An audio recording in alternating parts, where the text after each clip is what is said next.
Setting goals is a very important part of our life's process. Guess how many people have a constant plan for setting, rearranging, evaluating, and strengthening the purpose of their goals? The answer is very few. In fact, if you will do this, you will become among the few who do that. Become the envy of all who watch in the leadership seminar. We came up with a whole 10-year plan of goal setting. Business goals and personal goals, family goals, economic goals, financial independence. It's a basic fundamental, in fact. If you will work hard on setting goals, put together a plan for setting goals, reevaluate them, rearrange them, constantly talk about them, go over them again and again, I tell you what this process will do. In my personal opinion, it'll put you in what's known as the top 5. And if you want to be successful, if you want your life to really change in major ways, this is one of the fundamentals. A constant plan for setting, rearranging, evaluating, and strengthening the purpose of your goals. Don't set your goals too low. Don't join an easy crowd, you won't grow. Go where the expectations are high. Go where the demands are high. Go where the pressure's on to perform, to grow, to change, to develop, to read, to study, to develop skills. I belong to a small group. We do business around the world. You cannot believe the expectations at that level. What we expect of each other in terms of excellence. Far beyond average so that we can receive from the group. We can contribute to the group something unprecedented. It's called living at the summit. Go where the demands are high. Go where the expectations are strong so that it'll provoke you. Push you urgently. Insist that you not remain the same for the next couple of years. The next 5 years that you'll grow and change. So don't set your goals too low. We need to take a look into the future. We've got to have the future well designed. The future is called the promise. And here's what we teach in our leadership series. The promise of the future can be an awesome force for your own future. The promise of the future, designing the future. There's 2 ways to face the future. One is with apprehension and the other is with anticipation. I promise you, in my travels around the world, most people face the future with apprehension. And here's why: they don't have it well designed. They've sort of left that up to someone else to fix. But here's the best way to face the future with anticipation. And you can. You can face the future with anticipation. Yes, the future is clear. But the future is well designed in setting goals. It's very simple. Number 1, decide what you want. You just take a little time. You sit down and say, what do I want? What kind of skills do I want? What kind of income do I want for the future? Where would I like to go? Places I'd like to visit. Habits. I'd like to acquire skills. I'd like to have you just take a little time to think about what you want. Economics, friendships, people you'd like to meet, places you'd like to go. You just take some time, and then I suggest, when you've thought about what you want for the future, make a list. Just jot it all down. It's really a very simple process. You may find that some of your goals you thought at first glance were important are not important after all. Do some reflecting, refining, and revising. The point is, right now, try to have approximately 4 1-year, 3-year, 5-year, and 10-year goals that you truly believe in, that inspire you, that you've sold yourself on. When these goals and the reasons you want to obtain them are each clearly described in a brief paragraph, transfer this information to a journal or some type of notebook that you can carry with you easily and refer to often. It's essential to set aside some time every week to review all of your goals, to rearrange them, redo them, restructure them to add goals, or to tear up the whole list and start over. Goal setting is not something you do just once. It's a continual process. Also, you must constantly check your progress toward your goal. You don't want to fall too far behind on, or worse, lose sight of your important goals now. Just as important as your long-range goals are your short-range goals. Your goals for tomorrow, next week, next month, 6 months from now. These are goals you can accomplish within the next year, the immediate future. We call these goals confidence builders. When you work hard, burn the midnight oil, and accomplish these little things, it builds your confidence to go for your long-range goals. Write down in your notebook or journal all the little things you would like to have or accomplish in the next year. How you set up this list is up to you. You might want to break it down by week or by month. Set it up in whatever way works well for you. Part of the fun of having a list is being able to check off something as obtained or completed. Every week, try to check off at least one thing on your list of short-term goals. And when you're able to check off something major, something on your list of long-range goals, celebrate. Make winning joyful. Congratulate yourself. It is very important to celebrate progress. We grow from two experiences. One is the joy of winning and the other is the pain of losing. Here's what that also means. Make losing painful. Put it on yourself. If you set something up, fool around, didn't pull it off, put it on yourself and get around people who will help in this area. Hey, don't join an easy crowd. Oh, where the expectations are high, where the pressure to perform is high. It's how we grow. What I'm saying is we all need a consistent plan for the gathering of knowledge, a consistent plan for going to the library, a consistent plan for attending the lectures, attending the seminars. Most people get ideas just spasmodically, or when someone happens to come by, or they just happen to hear someone, or they happen to read a book that might have some ideas that could help to benefit their life. When you listen to a sermon, make sure you've got your journal to take notes wherever you go. Gather knowledge, but gather it on purpose. Do it constantly, do it daily, and do it consistently. We need a consistent plan for reading books. Most people just read books haphazardly, spasmodically. Or most people just don't read at all. Or they don't have a good plan for reading the right books. Sure enough, the man reads the comics instead of the classics, and he misses all the things that could really benefit his life because he doesn't have a plan. Here's a good thought to consider. Rarely does a good idea interrupt you. Good ideas must be pursued. You must go where they are. You must seek them out. And there's an important Bible phrase that says, if you seek, if you search, you will find. Sure enough, a consistent plan for gathering knowledge, reading the books, attending the lectures, putting together ideas, and having a place to capture them. Like a journal where you can repeat them and go over them. That's a fundamental that, if you'll follow it, will put you in the top 5. Guess how many people have a consistent plan for the gathering of knowledge? Answer, very few. And what you want to be is one of the very few. You need a plan, a detailed plan for the use of your work time. We call it a game plan.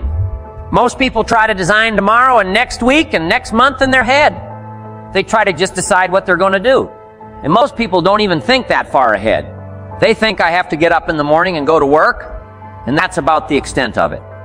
But a game plan for financial independence, a game plan for your work time, a game plan for your personal time. The family needs a game plan so that you won't miss some of the important things that are helpful to your life and to your success. The kids need a game plan. Mom needs a game plan. Dad needs a game plan. You need a business game plan. You need a game plan for your office if you're in business. A game plan for your business. A detailed plan for the use of your work time. In the leadership seminar, we talk about how to put together this detailed plan for the day, and for the week, and for the month, how to stretch out a plan for 6 months and for a year. In doing business around the world, we found that you have to detail the plans in great detail. Otherwise, sure enough, you're going to miss something. And I can promise you that a detailed plan for the use of your work time will put you in the top 5, because most people don't have one. Mr. Schaff shared with me when I first met him when I was 25 years old. He said, Jim, to do better, you've got to get around the right people. If you have a constant association of people who can better your life and better your lifestyle, you can't believe the progress that you can make. An association of people of common interest in progress, success, ideas, and philosophy. I have a good phrase for you. Never mistake the power of influence. The man says, well, I live here, but it doesn't really bother me. See, that's not true, he says. I'm around these people, but they really don't bother me. See, that's not true. Whoever you're around, whoever you're with is exerting some kind of influence on your life and what you must do. And this would be the good year to do it. The first year you've heard about it is make plans to get around the right people. People who talk positive ideas. People who talk philosophy. The refinement of philosophy. See, just the latest joke won't help. You got to get around people who read, people who are successful, and people who are growing and changing. Otherwise, your influence is going to be in the opposite direction. And I know most of us, wherever you work, you have to be around some negative influences. But what you must do is counterbalance that. Develop a plan, a game plan. It's ironic how we all understand the importance of mapping out a strategy for a football game or a basketball game. Not one professional team in the world begins a game without a complete strategy. But few of us take the time to map out a strategy for our lives, a game plan. But it's important. Here's the first rule for your game plan of life. Don't start your day until you have it finished. Don't begin your activities of the day until you know exactly what you plan to accomplish. Don't start your day until you have it planned. And do this every day. I know all this. Writing takes time and a disciplined effort. But remember that value is the fruitful result of discipline, not hope. Once you've mastered the art of planning your day, you're ready for the next level. Don't start your week until you have it finished. Don't begin your activities of the week until you know exactly what you plan to accomplish. Don't start your week until you have it planned. Just imagine what life would be like if you took time out of every Sunday to plan your week. Come Friday, you won't be saying, boy, did this week fly by. Where did it go? What did I do? If you plan your week before you started, you'll know exactly what you want to do, what you want to accomplish, what you need to work on. If you learn to plan your days as part of your overall game plan for the week, the parts will fit much better. Your days will be better, more effective. You'll be working smarter, not harder. And when you've learned to plan your week, guess what? You've got to plan your month. Don't start your month until it's finished by developing a game plan for your days, your weeks, your months. By developing and following your game plan, your days and weeks and months all become part of a bigger plan, a bigger design, a long-term view of your life, a visual chain. You'll start gaining a greater perspective of it all because you are planning. It takes great discipline on your part, but it will soon lead to a new habit. A habit of mastering your time, a habit of discipline that will lead you to good life. Now, if visually seeing the future is new to you, if you've never developed a game plan before, let me offer a few tips. There are two things that you need to understand before you create a game plan. One, a game plan, a visual chaining your future is like a spreadsheet. Instead of listing numbers, you list activities. It's like a to-do list. And two, the technique of developing a game plan can be used for a single day, single project, or a variety of projects that are happening simultaneously. Here's how you do it. First of all, you need to buy a pad of graph paper. Game plans work best on graph paper. So take a sheet of graph paper and make vertical columns of the number of days. This plan is to cover. Then on the left-hand side of the paper, write the heading activities. Under this heading, list all of the activities to be accomplished within your time. Let's say, for example, that you've got 1 week to finalize the marketing plan. It's an overwhelming amount of work to complete, but it's got to be done. So break it down piece by piece. How? The best way to start is by listing all of the individual components on the left-hand side of the page. Now, some of these things need to be completed before others can be started. You need to have your market research results in before you can determine your target market.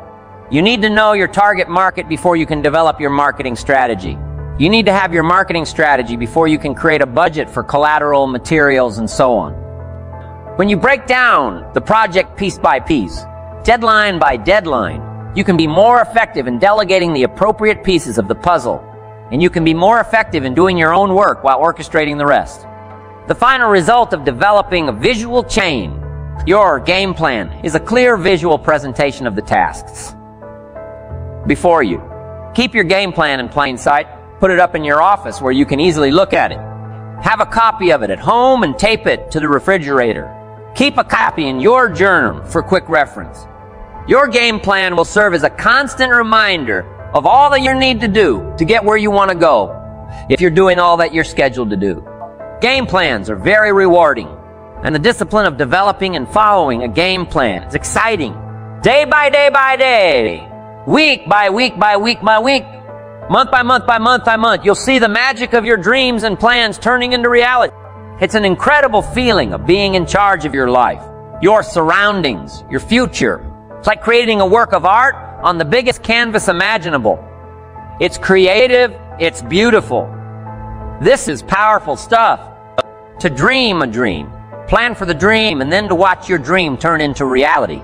And what's really powerful about creating game plans is that you can see your future right before your eyes. So on those days when your energy isn't up to par, Your enthusiasm is a little low. Your ambition isn't pulling you, and your attitude isn't on the high side. On those days, use your game plan to see how far you've come and take time to realize just exactly where it is that you're headed for on those days. It's your discipline and visual chain of the future that will pull you ahead. It can't possibly set you back. It'll pull you ahead. Develop a game plan for your life and make sure that it includes more than work projects. Make sure that your game plan includes time for recreation, time for reflection, time for exercise, time for health, time for spirituality. Let's say you've developed your plan and you've penciled in writing a report from 9-0 to 10-0. Well, if you don't do your best report writing this early in the morning, what if you do this kind of work best at 3-0 in the afternoon? Then juggle your projects around a little. Found yourself well enough to know what you do best at different times of the day, of the week, of the month. Know the best time for you to accomplish certain type of task and schedule it during those times. You have to work with your game plan in order for it to best work for you, and you have to maintain the discipline of working your plan until what? Until you've got it down in the end. It is your own discipline that acts as the magic catalyst to give substance and depth to your ambition, to achieve your own plans and dreams, to have what you want to have, and to become what you want to become. Your consistent self-discipline is the magic catalyst. Ultimate question cannot be whether you are going to make the fundamental disciplines your own. The ultimate question is when, with the intense and consistent application of worthy disciplines, we have the individual and collective capacity to change ourselves, our incomes, our attitudes, our lifestyles, and our effect on other people. We can change opinions. We can change leadership. We can even change the direction of our nation.